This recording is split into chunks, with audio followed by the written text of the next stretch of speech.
Today, the Matt Walsh Show, the Kamala campaign is falling apart as they plunge in the polls. This has just made them even more desperate and deceitful, as we've seen this week. Also, Kamala is on the record saying that schools shouldn't have resource officers handling security, but 2 resource officers just saved dozens of lives. What does she have to say about that? Plus, Will Ferrell has a new pro-trans documentary coming out, and the Hawk Tuah girl keeps extending her 15 minutes way beyond the breaking point.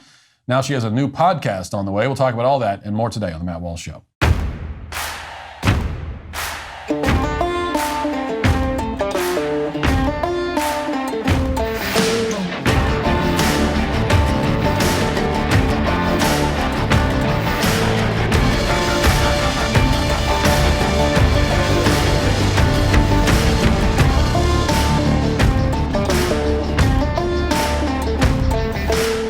In 1 week from today, my movie, Am I Racist?, hits theaters nationwide. This isn't just another comedy, it's a full-scale assault on the left's precious DEI nonsense. Theaters are selling out fast with more screens being added daily. So get your tickets now at amiracist.com. Being a husband, father, and host of my own show means life never slows down. Imagine trying to eat 31 different fruits and veggies every day. That sounds miserable and time-consuming. But, with Balance of Nature, fruits and veggies, there's never been a more convenient dietary supplement to ensure you get a wide variety of fruits and vegetables every day with 31 different whole fruit and vegetable ingredients. Balance of Nature takes fruits and vegetables, they freeze dry them, turn them into a powder, and then put them into a capsule. You take your fruit and veggie capsules every day, and then your body knows what to do with them. So go to balanceofnature.com, use promo code Walsh for 35% off your first order as a preferred customer, plus get a free bottle of fiber and spice. That's balanceofnature.com, promo code Walsh. There are a lot of ways that you can tell that a political campaign is in trouble. Of course, you can look at the polls and the various models that aggregate those polls. And right now, the models do not look very good for Kamala Harris. Right now, for example, Nate Silver's model gives Donald Trump a 60% chance of winning with a projected 277 electoral votes. Who knows whether any of this is especially accurate? It'll all change by next week, most likely, and there's still plenty of time to go. We know that. But the more interesting thing about Silver's projection isn't the specific figures. It's that his data, which aggregates all the polls, shows a very clear trend. Kamala Harris is losing ground quickly, as you can see from the chart. And it's not hard to see why. When you're only capable of giving one interview to a friendly news outlet in more than a month, and when you manage to bomb even that interview, then people lose confidence in your campaign very quickly. And that's what's happening to Kamala Harris right now. She barely got a bounce from the convention, and now she's in free fall. The media built up this elaborate hype train for Kamala, hoping it would carry her on those tracks to November, but the whole thing was so absurdly fake and phony that it couldn't last. It ran out of steam. It went off the tracks, so whatever metaphor you might like. And now they're stuck with just Kamala Harris. Not the idea of Kamala Harris, the idea they constructed, right, but the fact of her as a person. Kamala Harris, the lame, unimpressive, inarticulate, mediocre politician that we all have known, unfortunately, for many years. At the same time, if you're not a believer in polls or statistical models, there are plenty of other signs that things have taken a very bad turn for Kamala Harris's candidacy. One of them is that the campaign is lying, and their lying is becoming more flagrant and shameless by the day. There's clear desperation everywhere you look. So last night, for instance, Kamala's account tweeted an accusation that J.D. Vance had downplayed school shootings as just a fact of life. So here's what Kamala's handlers posted to her account above a video of Vance's speech, quote, "School shootings are not just a fact of life. It doesn't have to be this way. We can take action to protect our children, and we will." So she's telling off J.D. Vance for supposedly saying that school shootings are inevitable and we should get used to them, for supposedly saying or implying that school shootings are just a fact of life. No, it's just a fact of life. Right? I'm trying to make it seem like that's what he said, that's how he said it. Predictably, the Associated Press also promoted the lie about what Vance said. They ran this headline, quote, "J.D. Vance says school shootings are a fact of life." Several million people saw this smear and repeated it. The outrage machine kicked into gear as expected. Eventually, Twitter's community notes feature corrected it, and the AP finally deleted their original post and updated their headline. Now the AP's headline reads very differently. It says, quote, "J.D. Vance says he laments that school shootings are a fact of life." So they suggested that Vance was minimizing the fact that a school shooting had occurred, when in fact he was doing the opposite. He wasn't saying they're just a fact of life. You're saying that he wishes they were not a fact of life. They should not be a fact of life. which is something that everybody would agree with, I assume. So as far as lies go, this one was extremely transparent. Anybody could just watch the video to see what J.D. Vance actually said. But the AP and Kamala Harris campaign, they went ahead with the lie anyway, and that tells us that they're desperate, obviously so. They're in a very bad position, and they know it. Campaigns that are confident and surging in the polls don't need to invent fake quotes that are easy to disprove in about 5 seconds. And for that matter, campaigns that aren't collapsing don't have surrogates who go wildly off message all the time. But that's what's happening to Kamala's campaign too. People who are supposed to be promoting Kamala are instead sabotaging her message at every opportunity. Here, for example, is Joe Biden just the other day, fresh off of his 97th vacation of his term, talking about the Inflation Reduction Act. This is the law that Kamala Harris cast the tie-breaking vote on. But instead of arguing that the Inflation Reduction Act reduced inflation, Biden instead admitted that the law, in fact, had nothing to do with inflation. Instead, he said it was a climate bill. Watch. My investments, through my investments, the most significant climate change law ever. And by the way, it is a $369 billion bill. It's called the, we should have named it what it was, but at any rate. We should have named it what it was. That's a great message. And if you're Kamala, it's not exactly something you want to hear one of your surrogates say on the campaign trail. Admitting that the lie, that the legislation was passed under false pretenses. It's an admission that Kamala Harris deceived the entire country about the one major legislative accomplishment that she claims to have.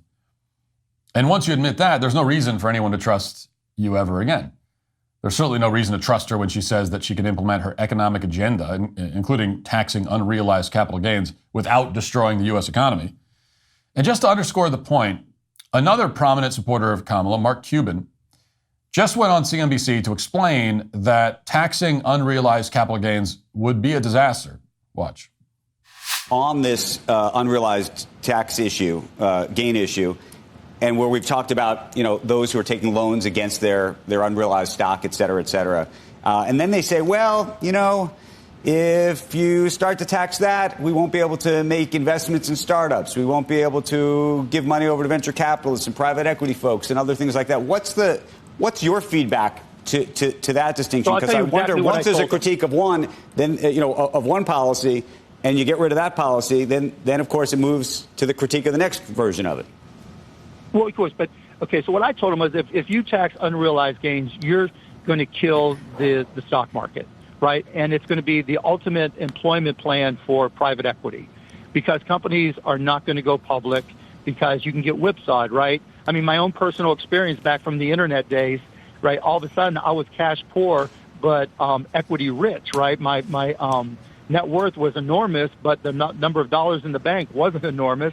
And so I'd have, based off of the unrealized gains, I would have had to borrow money, and I effectively would have been in Hawk just to pay my tax bill instead of trying to run my company, and 1,000 other reasons, right? Cuban went on to say that he's supposedly spoken with Harris's team and that they now understand that taxing unrealized gains may not be a great idea, but that doesn't explain why they proposed it in the first place. It also doesn't explain why they're still pushing it. Kamala hasn't explained in detail why she still wants a tax on unrealized capital gains. Her team has walked back some of the numbers, but she's still proposing the tax. Why is that exactly? How could she support a tax that even her own supporters recognize would be a disaster? Well, we all know the answer to that question. Kamala Harris doesn't know anything about economics. Ask her one question about unrealized capital gains and she'll start babbling about equity. I think it's unlikely that she even knows what unrealized capital gains are.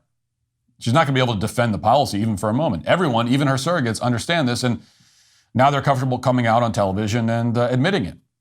So these are not great signs for the Kamala Harris campaign, but maybe the worst sign of all is what took place earlier this week. Kamala received an endorsement from Liz Cheney, who recently lost her House seat by a margin that was almost unparalleled in modern politics.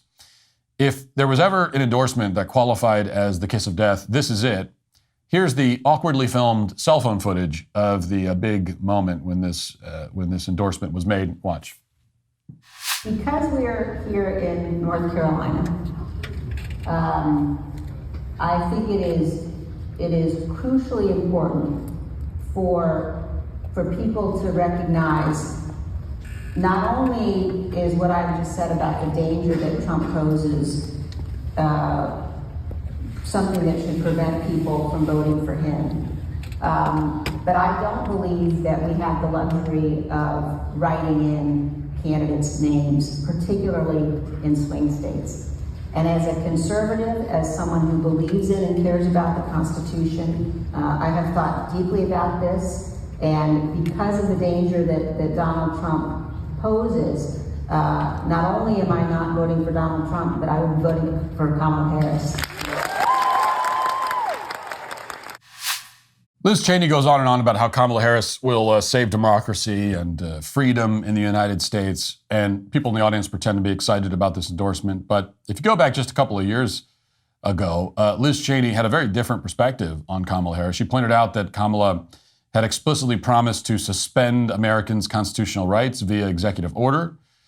She explained that Kamala Harris wants to spend trillions of dollars on universal health care.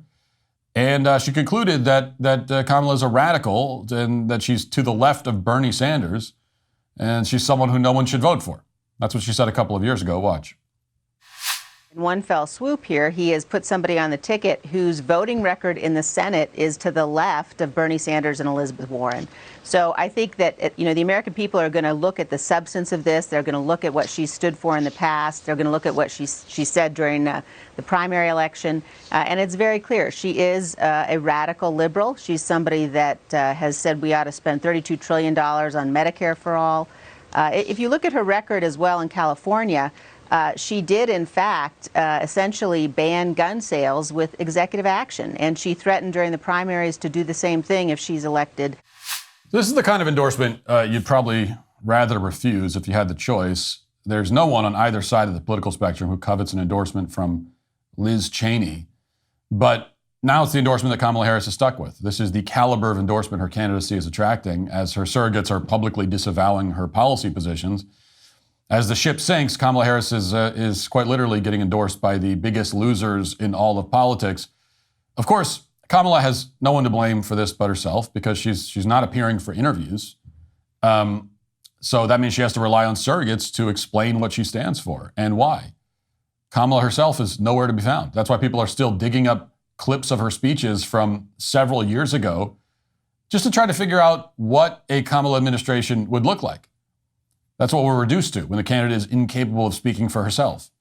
Here's one of those clips that's now making the rounds. Every day it's another one from like 2019, 2020 of these clips of Kamala Harris. Again, because she's not saying anything now, so we have to go back to find out what she believes. This one apparently is from 2019. Listen to this.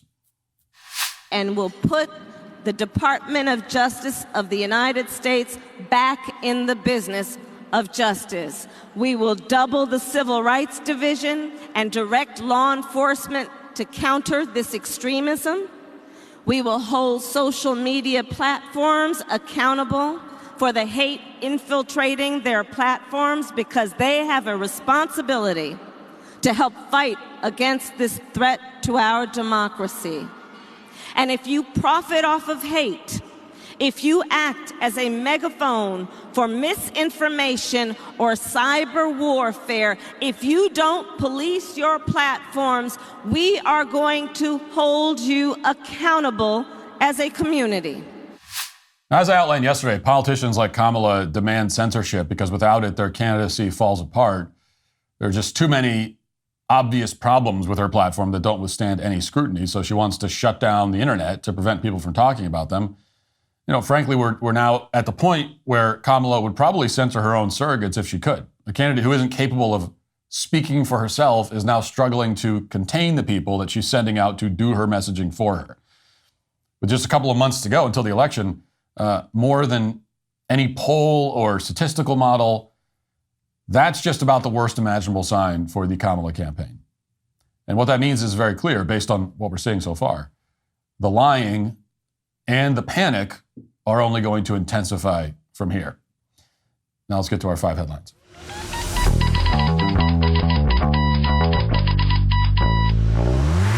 Are you still mooching off your parents' cell phone plan, or maybe you're the parent of a 30-year-old child who refuses to leave the nest? Either way, it's time to cut the cord and embrace some personal responsibility Enter Pure Talk. For just $35 a month, you get unlimited talk and text, 15 gigabytes of data, and a mobile hotspot on America's most dependable 5G network. And right now, Pure Talk isn't just giving you self-service, they are throwing in a dose of sanity too. When you head over to puretalk.com/Walsh and switch to a qualifying plan, you'll get a free 1-year insider subscription to Daily Wire Plus. That's right, unrestricted access to our entire library of movies, series, and documentaries, including Lady Ballers, What is a Woman, Mr. Burcham, Run, Hide, Fight, and more. Plus, you'll get our daily shows uncensored and ad-free. Parents, do your adult children a favor and kick them off the family plan. Kids, prove to your parents that your gender studies degree wasn't a total waste and you could actually budget for a phone bill. I've been telling you to stop overpaying for your cell phone plans for a long time. And if you haven't made the switch over to Pure Talk yet, now's the time. Go to puretalk.com/Walsh today, switch to a qualifying plan, and get a 1-year free of Daily Wire Plus Insider. That's puretalk.com/Walsh. Okay, folks, it's time to talk about a movie you actually need to see in theaters, Reagan. And no, this isn't some left-wing propaganda piece. Dennis Quaid brings President Reagan to life. The jokes, the twinkle in his eye, the cold warrior. He nails it. Now, I'm not usually one for sappy love stories, but Penelope Ann Miller as Nancy Reagan, well, she's fantastic. Their love story is captured beautifully, reminding us of a time when our first couples actually seemed to like each other. Here's what strikes me about this film, all the parallels to now. The inflation, rising gas prices, Russia, weak leader, assassination attempt. It's like we're living through the 1980s all over again, minus the good music and fashion sense. But seeing how Reagan handled these tough situations, well, that's downright inspiring. You might think you know Ronald Reagan, but this movie will make you laugh, maybe even cry if you're the emotional type. I don't cry, but you might react that way. Remember, when we see a movie, we're voting with our wallets. This is our chance to vote Reagan one more time. So grab your family, friends, church group, bring your whole neighborhood, and go see this movie. Get your tickets now at ReaganMovie.com and see Reagan in theaters. Let's make the box office great again with the Reagan movie. Well, we're just talking about the old clips of Kamala that are making the rounds when people are trying to figure out what exactly this woman stands for, who she is, and what her platform is or will be, because she doesn't have one right now. So here's another one, also making the rounds. NBC 15 News reports Vice President Kamala Harris, during her 2020 presidential campaign, supported writing laws specifically meant for black people, according to video which resurfaced on social media Thursday. Harris, in the half-hour video dated November 2019, visited a South Carolina barbershop with rapper Uncle Luke. The two spoke with a panel of black voters who shared their thoughts on issues facing the black community while seated in swiveling barbershop chairs. One participant in the conversation suggested that Harris focus on passing laws with specific emphasis on the black community rather than broader terms like minority. So this again from 2019. Here's the video. Watch. And we're talking about specifically something that happened to black people here in America. So we have to be specifically targeting to help those people, because we put those people in a position, and everybody knows the history. Yeah. Everybody understands the history of America. That's right. America, you did this to these people. You should write laws for these people. Don't group us in with everybody, because everybody, it didn't happen to everybody. But let's be fair. We playing from behind the 8 ball. We way back there, 400 years back there. We're not asking y'all to give us nothing. We actually write the law. Those of us who are willing and able to do the work, will do the work. That's right. That's what we need. That's right. So you have to write laws for these people, he says. Don't group us in with everybody. So he's specifically rejecting equality under the law. What you just heard there is just one long argument against the principle of equality under the law. And so that, which is flagrantly unconstitutional and illegal, but Kamala Harris is sitting there nodding along. She says yes repeatedly. Yes. Let's abolish equality under the law.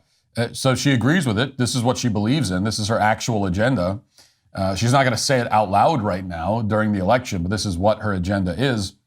And let's think about the logic from this guy, from the guy in the video. I don't know who that guy is. Some activist, I guess, at the barbershop talking to Kamala Harris in 2019. He says that the black community is 400 years behind. They're 400 years behind the 8 ball, he says.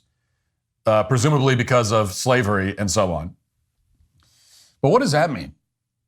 400 years behind. 400 years behind who? Behind what? Behind in what way? Like a black child born today in the year 2024 in America, how is he starting 400 years behind? I mean, a black child born to the Bushmen of the Kalahari, some primitive tribe in Africa. Sure, they're 400 years. Actually, that's probably 4,000 years behind. But in what way could someone be 400 years behind in this country? Well, they aren't, of course. That's just total nonsense. Now, they might be born into a very difficult situation. There are, of course, children, unfortunately, born every day with disadvantages, sure. Not because of their race, but because of the situation they're born into. And in the black community, that will almost entirely be because of the state of the family and the community that they're born into. A black child who's one of the 70 or 80% born to fatherless homes, sure, he's starting out behind, not 400 years behind, but yeah, there's a real disadvantage there. Now, I realize, of course, that the guy in the video would probably accept that, but then he would tell us that, well, yeah, because that's because of systemic racism. And systemic racism is responsible for the fact that the black family is in total disarray.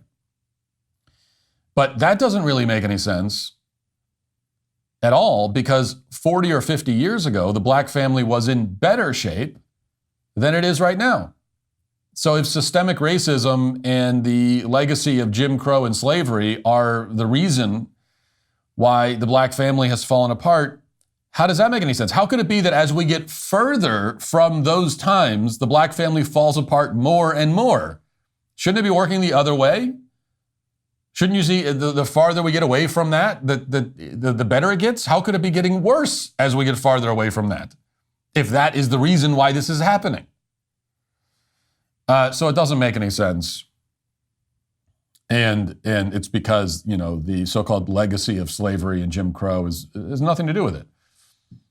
A black child is born to a family, to a fatherless home, really for the simple reason that that you've got usually two adults, the mother and the father, who have chosen to do this. They've chosen to create a child and not to give the child a family, a strong married nuclear family to be raised by. Like this is the decision that these people have made, and that's why you end up with that. All right, CNN reports the 14-year-old Appalachia high school student charged in connection with a shooting that left 2 students and 2 teachers dead did not enter a plea during his first appearance in court on Friday. Colt Gray was arraigned in a Barrow County courtroom on 4 counts of felony murder stemming from a school shooting that's left a small North Georgia community grieving. Officers escorted the teenager into the courtroom shackled, his long hair obscuring parts of his face throughout the proceeding. Judge Curry Mingledorf informed Gray of his rights and said the maximum penalty for the charges in his case is life in prison. Gray's father, Colin Gray, 54, is expected to appear in the same courtroom later Friday morning to be arraigned on 4 counts of involuntary manslaughter, 2 counts of second-degree murder, and 8 counts of cruelty to children. So the father in the Appalachia high school shooting has been charged also with manslaughter and murder. And I'll wait for more facts to come out to explain why exactly the father was charged in this case. It's perfectly possible that he deserves to be charged. We just have to wait for the facts to come out. Now, we did see in the case of Ethan Crumbley, who killed 4 students at Oxford High School a few years ago, that his parents were charged and then convicted and sentenced to years in prison as well. And I said at the time that, and I think I was in the minority, and I'm probably still in the minority on this, but I I'm perfectly willing to believe, in fact, I think it's very likely that Ethan Crumbley's parents were really bad parents. And if you were to tell me they were bad people, I think there's a lot of evidence for that.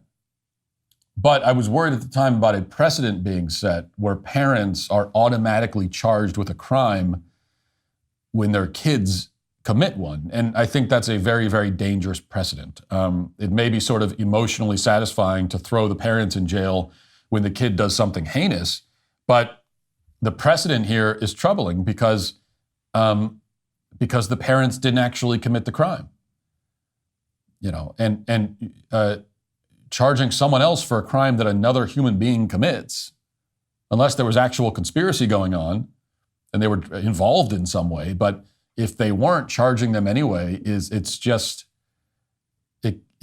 can go to places we don't want to go as a society. They might be bad parents, but they didn't commit the crime. And if we're going down this road, where does it end? And as I said at the time, there are a whole bunch of violent criminals in the inner city with neglectful, awful parents, right? There's violence and murder happening all the time there. You take any thug who knocks over a liquor store, shoots the clerk in any city in America, right? You could look at his parents and you could easily make the case that if his parents had tried at all to actually raise him and engage in some form of like moral formation, that he never would have committed that crime. So you can make the same exact argument. And so why aren't we putting all those parents in jail? So that's part of the problem here. It seems very arbitrary. Now, we'll see if this case in Georgia is following that precedent, or maybe the facts here are unique, and even without that precedent, you'd still have to charge the father. So we'll see. It's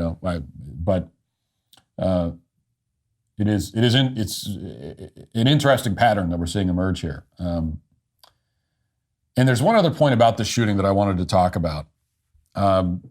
According to the reporting on this shooter was confronted initially and stopped by 2 school resource officers. And that's a very important point here. And it's important because there's a movement on the left, and there has been for years now, to get school resource officers out of the schools. One of those people on the left is Kamala Harris. And here she is again. Once again, we're going back to 2019. 2019 is the last time that Kamala Harris was at all honest about her actual political agenda. And so that's why we're constantly going back to 2019. Here she is at 2019 talking about her ideas for school safety. Listen. And then also, again, what we need to do about demilitarizing our schools and taking police officers out of schools. We need to deal with the reality and speak the truth about the inequities around school discipline. So she wants to get the school resource officers out of the schools. That's what she said in 2019. And if she had gotten her way in the case of of Appalachia High School, it's very likely that many more children and staff would be dead if she had gotten her way. That's because it's totally insane. I mean, it's completely insane to advocate for taking these officers out of the school. What? She says demilitarize the schools. Well, these are police officers. They're not military. There's a difference. That's the first thing. So anytime you see a cop somewhere, it's militarized, right? You get pulled over for speeding on the highway. We've militarized the highways now? No, you idiot. Militarized means the military is there. And yes, I would totally agree. We should not have the military. I don't want the National Guard stationed in every school in America. I would agree that's going a bit too far. I would not be in favor of that, but that's not what's happening. All police officers are supposed to be tasked with keeping their community safe. Makes a lot of sense to me that they would be They wouldn't just that wouldn't just include keeping children in school safe, but that would be like the first priority is keeping children safe. So the argument against having school resource officers has never made any sense. Unless your goal is actually to get more kids killed. If you want kids to die, then yes, it makes a lot of sense. I mean, that would be the way to do it, is take the school resource officers out. But if you are not a psychopathic, murderous, bloodthirsty scumbag, and you actually want to save children's lives, then obviously you have police officers in the school, and you have, and if you can't have enough police officers in the school, then you have armed security guards. That's like the second best option. And yes, if you have to arm the teachers, you do that too. Whatever needs to be done. Because for the same reason that we have armed officers, we have armed security in banks. Okay, we put them there to protect our money in banks. Nobody ever objects to that. When you walk into a bank and you see an armed security guard, nobody says, we've militarized the banks. Now I'm afraid to go to the bank. No, you walk in and you say, well, of course there's armed security here. There's money here. People might want to rob a bank. Now, banks, it's pretty rare that banks get robbed. It's actually very rare. You don't hear about banks getting robbed all that often anymore, but it can happen. And just even the small likelihood of that happening, we all say, yeah, of course you have armed security.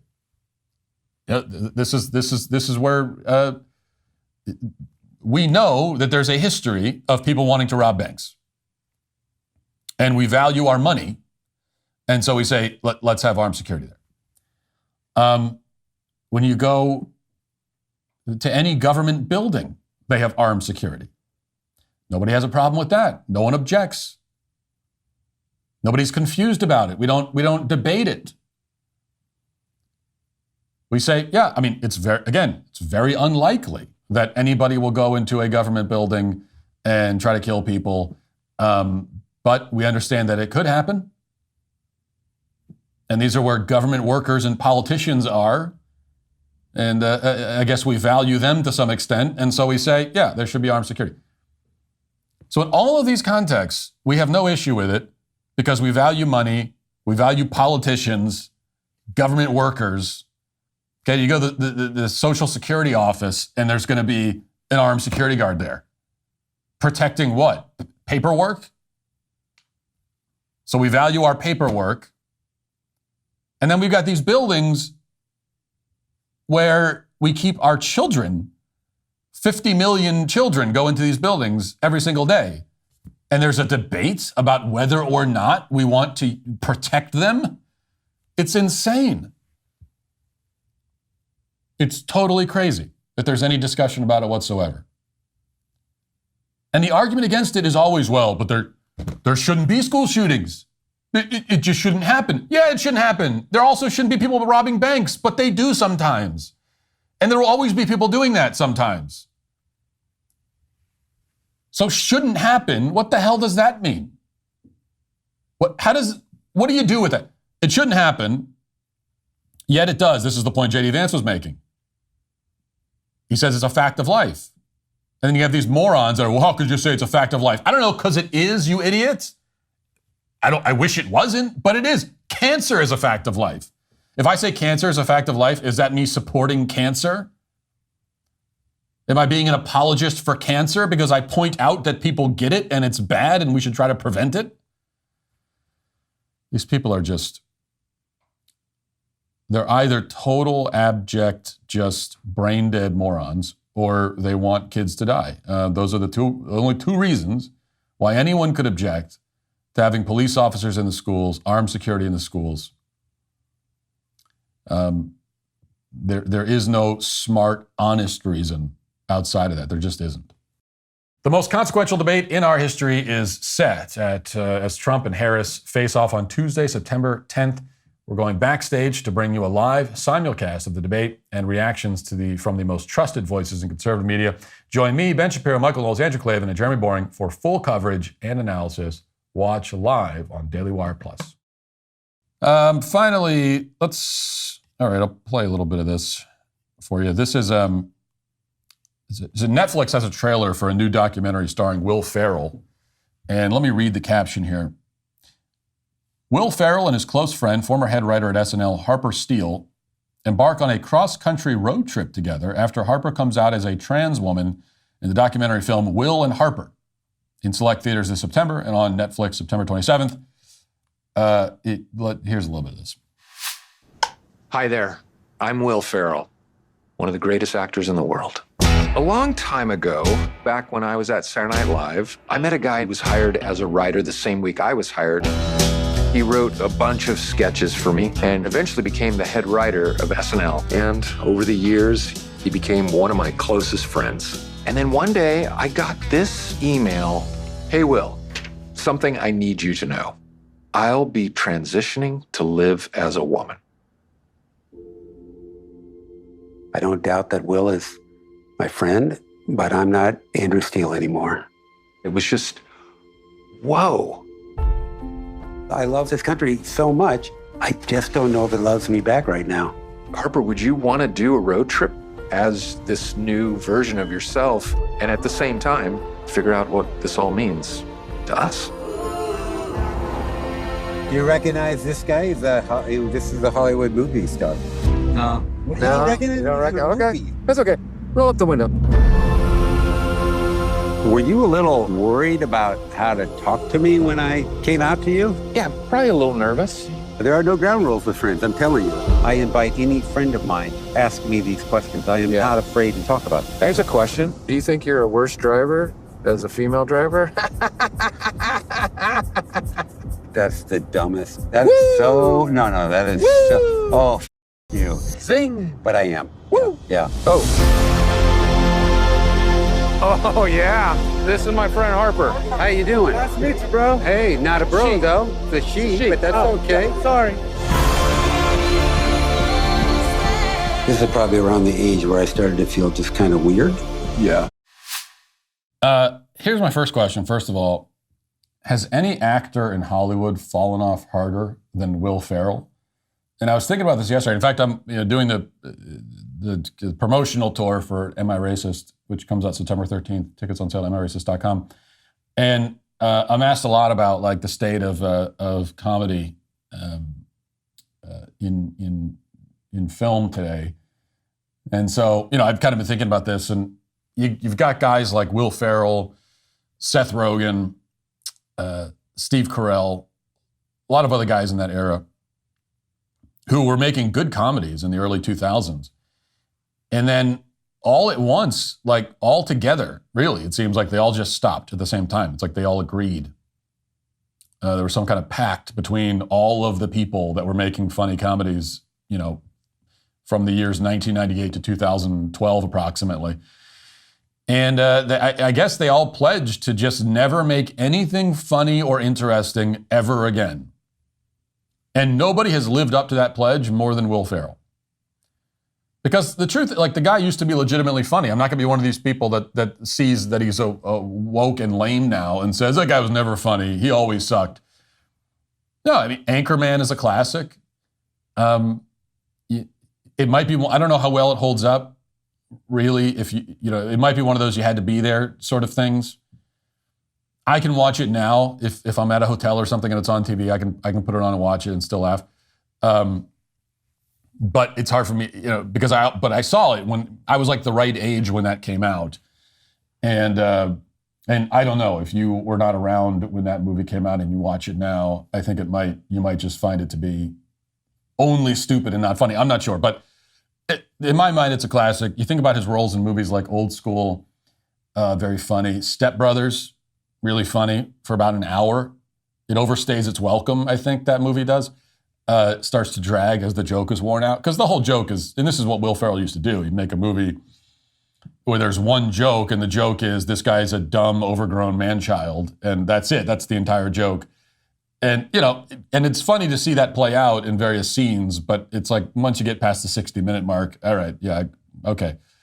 But still, overall, a good comedy. What has Will Ferrell done since then? You know, and now it's fascinating. I mean, there really is. If you look at it in the history of cinema, I'm not sure we've seen anything quite like this. Because it's almost like 2013 was the cutoff. 2013 was the last time that Hollywood demonstrated any ability to make a funny comedy, and it just stopped dead in its tracks right there at that year, and that was it. And 10 years went by, and they just did not produce a single funny comedy. It's amazing. And now we have this. And the basic plot is that Will Ferrell's friend comes out as a quote-unquote trans woman, quote-unquote, big quotes around that. And then they embark on a road trip, a journey of self-discovery, traveling across the country and learning about, I guess, why left-wing gender ideology is a great thing. So it's kind of like the anti-What is a Woman in many ways. This is, I like to think that our film was an inspiration for this one. I don't know if it was or not, but it's the similar concept, except that in What is a Woman, by the end of it, we get to the truth and we get to clarity. And this is the opposite trajectory. By the end of it, he's even more confused than he was when he started. That's the idea. And the premise, obviously, is ridiculous. The idea that you need to go on some kind of adventure to understand what's happening with your friend. You know, you have a male friend who's going to wear women's clothes now and has decided to take a different name. And Will Ferrell has to go across the country. I have to understand what's happened. Who are you now? Who is this person? No, it's the same person. It's just the same person there's not a lot. It's not very confusing, actually. There's not a lot to discover. You don't need to go all the way to California. You don't need to go drive across the entire country to figure this out. You should be able to figure out what's happening during a trip to Rite Aid, 10 minutes down the street. And by the time you get there, you should have pretty well have this one figured out that this is a male. This is a male who was a male. And then it turns out still is. End of movie. But that's a much shorter movie, I guess. And not the message that they want to send. You know, when I partnered with Young America's Foundation to bring my film, What is a Woman, to schools across the country, there were rampant protests, which you might have seen. Well, now I'm partnering with YAF again to bring advanced screenings of Am I Racist to theaters near college campuses around the country. You can watch Am I Racist before it's officially released by going to yaf.org/air. That's yaf.org/AIR. YAF specializes in bringing leading conservative voices to campuses across the country. I love working with them and can't wait for you to see the film. That's yaf.org/AIR to get connected today. In exactly 1 week, my movie, Am I Racist, is going to hit theaters nationwide. This is more than a comedy. It's a full-on takedown of the left's ridiculous DEI nonsense. I have another clip to show you just how insane this movie gets. Take a look. I used to be a white woman, an unsuccessful one, for many decades, and it was a miserable experience. And really, the hatred of yourselves and each other is like the not seeing your power, the being afraid. Like, all you do is talk about each other, talk about yourself. Oh my God, I'm so fat. That's all they do. I'm telling you, these white women. But that's it. I'm so fat, I'm so stupid, I'm blah, blah, blah. Sorry.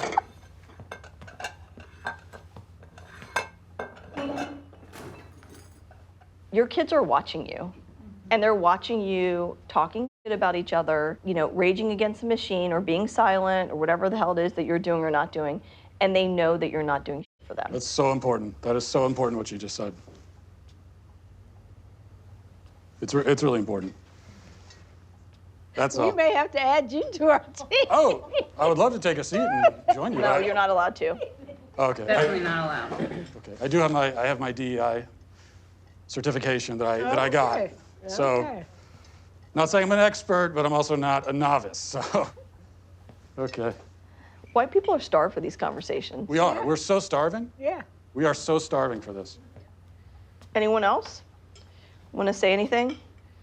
I'll just say one thing. I'm so glad we can have these conversations, and I'll be done. But I'm just so glad that we could all get together to have these conversations. That's all I wanted to say. Is he an actor?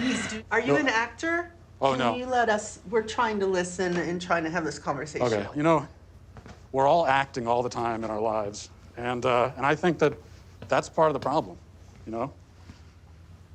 That it's like we're all trying to play a part rather than just being real and having these uncomfortable conversations. And that's what I'm always trying to tell people, especially, you know, white women. No offense, but...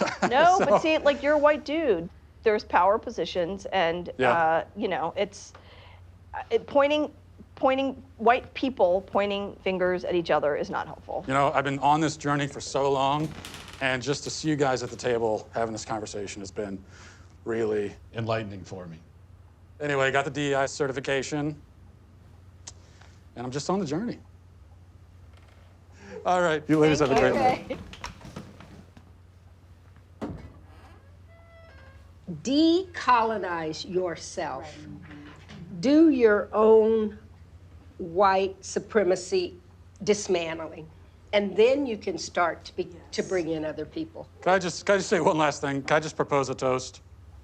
I mean, just raise a glass if you're racist. And that's the thing. Cheers. Oh, I'm not racist. Let me To put my racist, well, glass. all the rest of them. To racist. They gon' say you racist. Am I Racist? In theaters September 13th. Rated PG-13. Buy tickets now. Theaters are selling out fast, and new venues are being added daily to meet the demand. So, if you want to see firsthand just how far off the deep end the woke mob has gone, and you want to have a laugh while you're at it, we'll go to amiracist.com and get your show times and tickets now. Now let's get to our daily cancellation.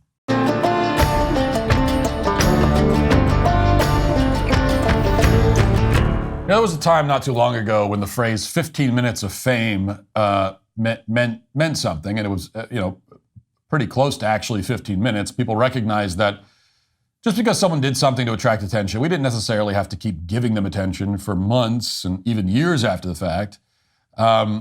Attracting attention was not considered an end in and of itself. And so if you were famous for any sustained period of time, it generally meant, for most of human history, honestly, that you had some identifiable talent. It meant you had a skill that most people don't possess.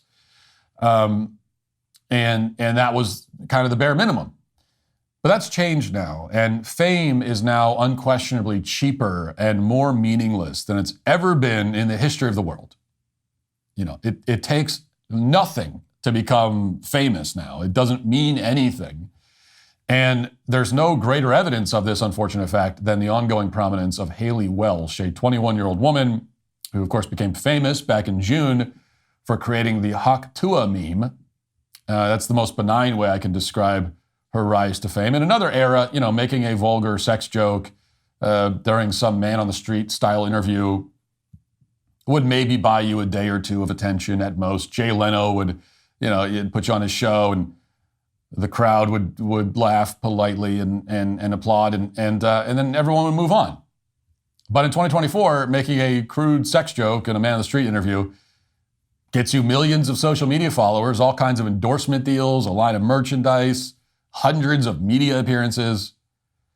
And of course, inevitably now, we all knew this was coming, a podcast.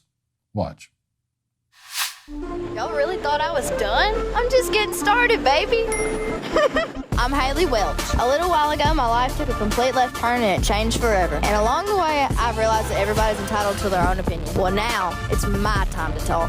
Check out my podcast every week, Talk Tuah, where I'm sitting down with the coolest guests and having actual conversations with them.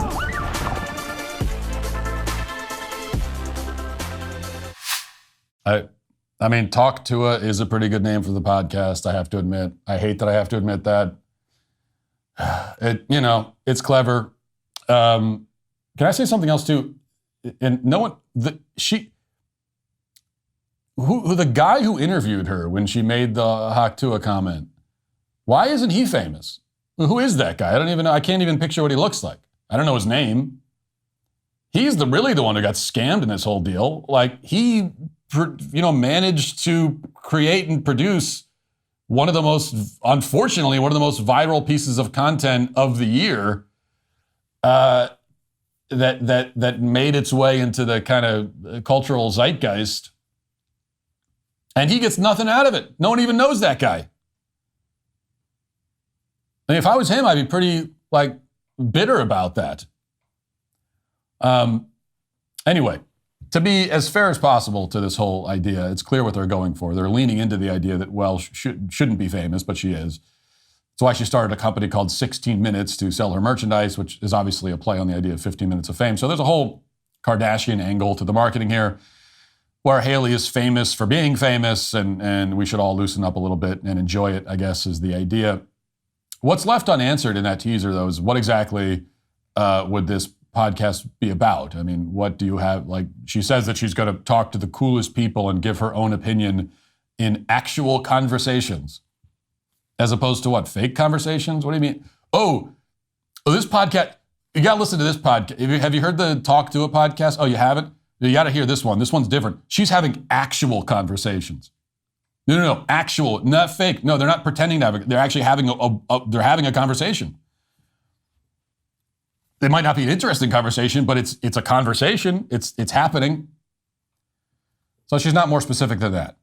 Is it going to be a podcast where they just make sex jokes the whole time? Is she going to talk about jet skis and mountain biking and all the exciting stuff she's doing in the trailer there? What's the content going to be exactly? Who knows? Now, if you saw Haliey Welch's interview with Bill Maher from a couple of weeks ago, you probably know because by the way, yeah, she was interviewed by Bill Maher because she said Hawk Tuah on camera, and so that means that now she needs to be interviewed by Bill Maher. But if you watch that, you probably know what this podcast isn't going to be about. It's not going to be about knowing things or having any insight into anything that's happening of any significance. We can be pretty sure that from this moment alone, although there's a lot of moments like this to choose from, but watch this. When the boys in America were going off to World War I, did they teach you in school when World War I was?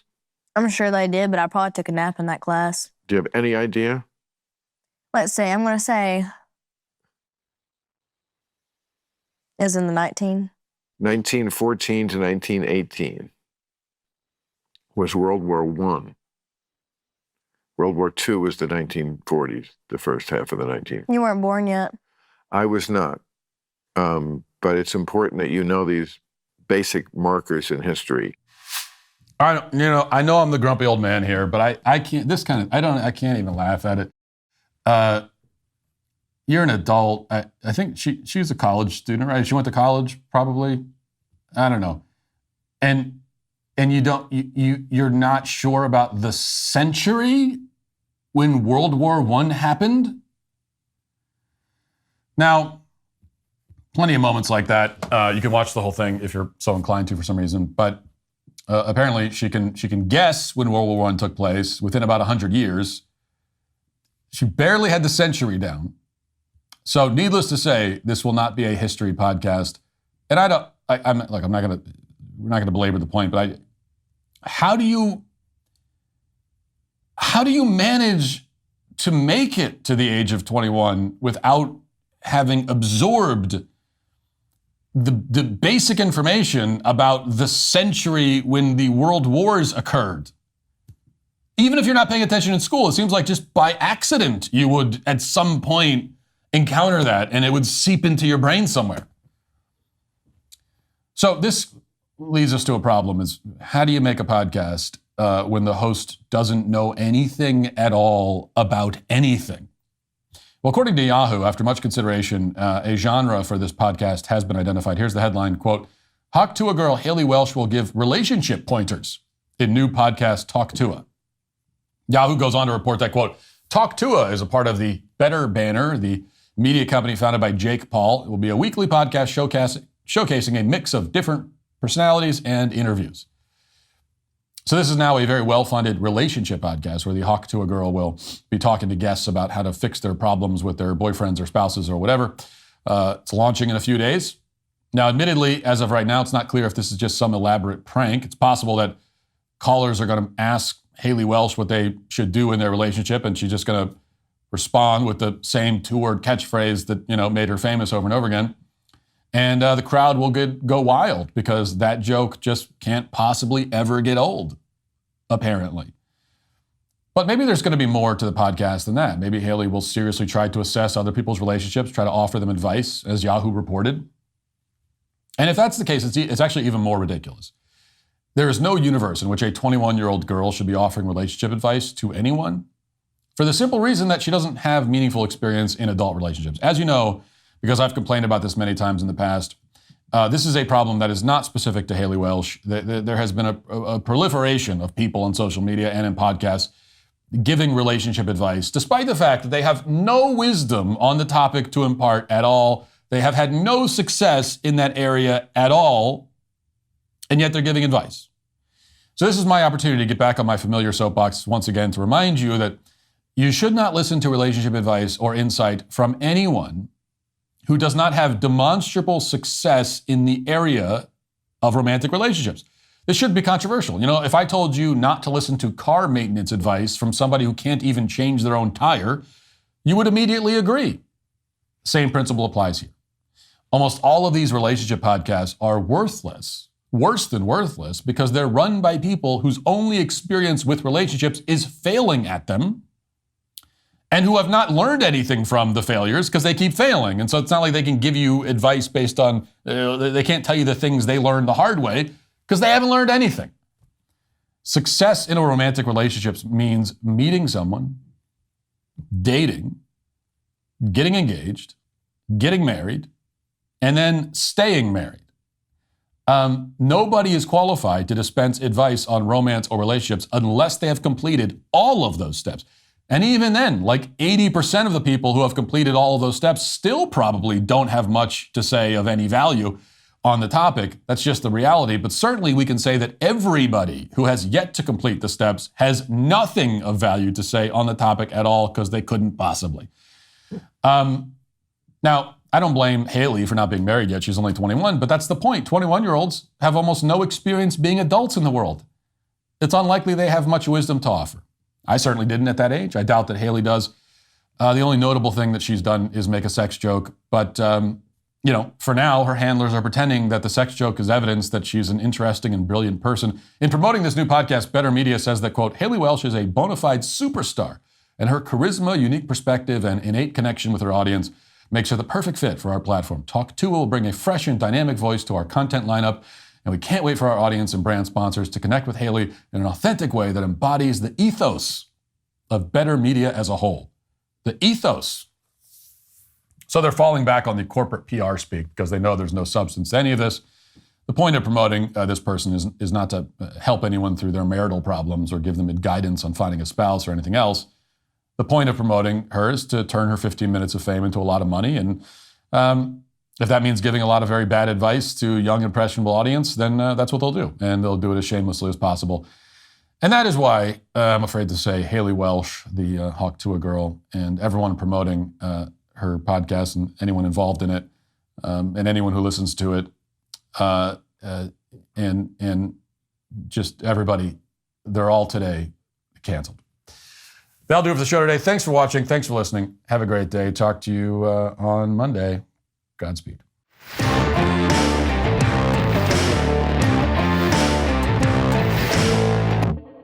Republicans are Nazis. You cannot separate yourselves from the bad white people. Growing up, I never thought much about race. It never really seemed to matter that much, at least not to me. Am I racist? I would really appreciate it if you left. I'm trying to learn. I'm on this journey. If I'm going to sort this out, I need to go deeper undercover. They gon' say I'm racist. Joining us now is Matt, certified DEI expert. Here's my certification. And what you're doing is you're stretching out of your whiteness. This is more for you and less for you. Is America inherently racist? The word inherent is challenging there. I want to rename the George Washington Monument to the George Floyd Monument. America is racist to its bones. So inherently. Yeah. This country is a piece of White folks, white trash, white supremacy, white woman, white boy. Is there a black person around? This black person right here, does he not exist? Say I'm racist. Hi, Robin. Hi, what's your name? I'm Matt. Just had to ask who you are because you have to be careful. Never be too careful. They gon' say you racist. Buy your tickets now. In theaters September 13th. Rated PG-13.